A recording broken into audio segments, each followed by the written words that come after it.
Hello everyone.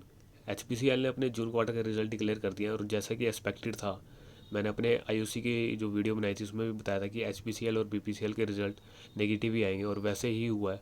HPCL ने इस quarter में 10,197 करोड़ का नेट लॉस दिया है, जो पिछले साल इसी क्वार्टर में इसको 1,795 करोड़ का नेट प्रॉफिट हुआ था।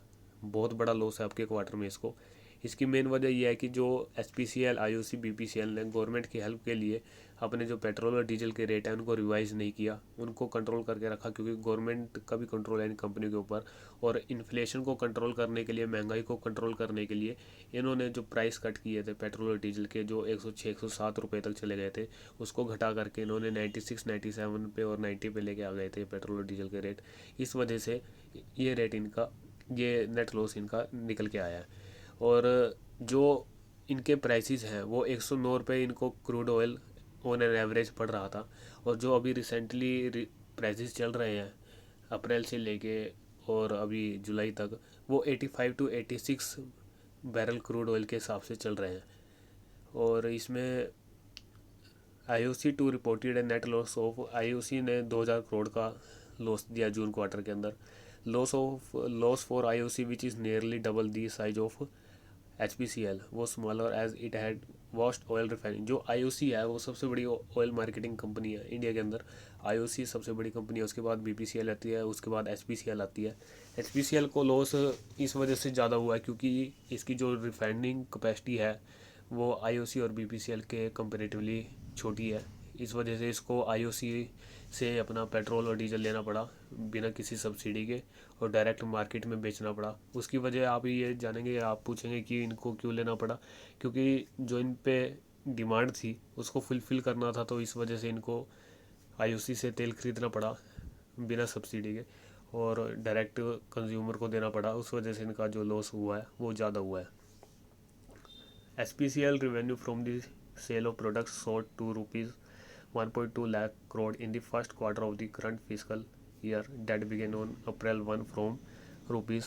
जो इनका रिवेन्यू सेल हुआ है, सेल से रिवेन्यू जनरेट हुआ है, जो इन्होंने सेल किया है वो पिछले साल के इसी क्वार्टर के कंपेरेटिवली, मतलब जो 2021 जून क्वार्टर में इनकी सेल हुई थी 77,308 करोड़ की हुई थी, जो इनकी बढ़कर 1,21,000 करोड़ की इनकी सेल हुई है इस क्वार्टर के अंदर। सेल तो इनकी काफ़ी अच्छी बढ़ी है। और जो इनका यूएसडी है, जो मार्जिन है, ग्रोस रिफाइनिंग मार्जिन, जीआरएम बोलते हैं जिसको, वो भी काफ़ी अच्छा है, 3.31 से बढ़कर 16.69 आया है। जीआरएम वो होता है कि इनको जो डिफरेंस होता है क्रूड ऑयल का, जो क्रूड ऑयल का प्राइस होता है और जो ये रिफाइनिंग प्रोडक्ट तैयार करते हैं जैसे petrol diesel, other gasoline products होते हैं जैसे एलएनजी बीएनजी सीएनजी, तो वो उन दोनों का डिफरेंस होता है। जो पिछले साल इसी क्वार्टर में इनको 3.31 का इनको जीआरएम था, जो अब कर बढ़कर 17 आ गया है, लेकिन उसकी वजह से भी इनको कोई ज़्यादा बेनिफिट नहीं मिला और इनको लॉस देखना पड़ा इस क्वार्टर में।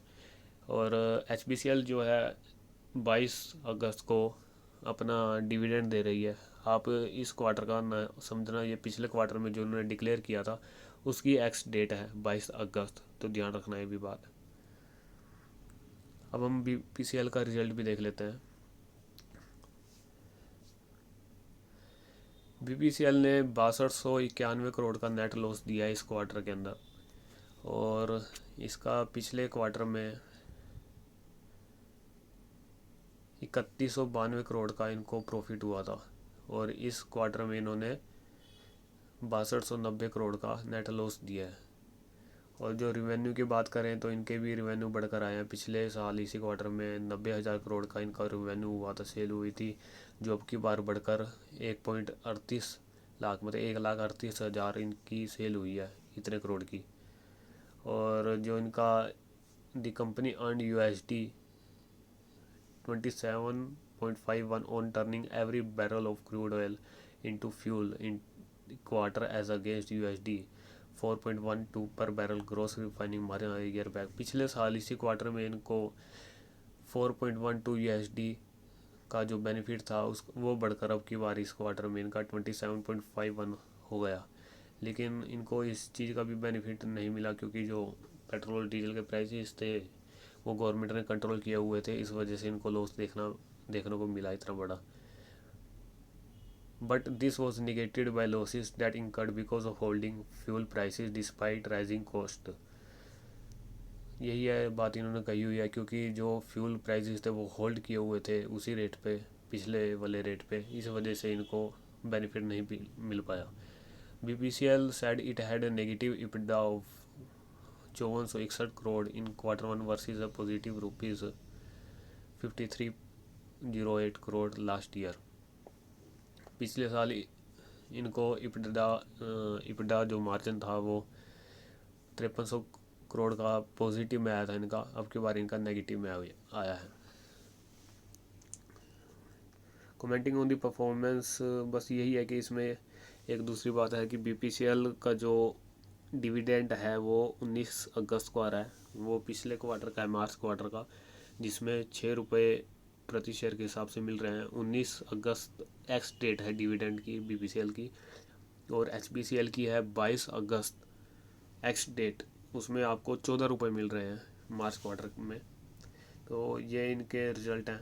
आने वाले टाइम में शायद जब क्रूड ऑयल का रेट 80 से 85 डॉलर प्रति बैरल आ जाएगा तब इसके रिज़ल्ट अच्छे देखने को मिलेंगे। लेकिन अभी जैसे रशिया यूक्रेन की स्थिति की वजह से तेज़ हैं क्रूड के रेट, और दूसरी ओर अभी चाइना और ताइवान का भी थोड़ा चल रहा है अभी, तो उस वजह से शायद दोबारा से बढ़ भी सकते हैं। लेकिन देखना होगा कि जैसे ही क्रूड ऑयल के प्राइस 80 के आसपास आते हैं तो आप इसमें ख़रीदारी भी कर सकते हैं, और जैसे ये करेक्ट भी होता है BPCL HPCL IOC, तो इसमें आप इन्वेस्टमेंट कर सकते हैं लॉन्ग टर्म के लिए।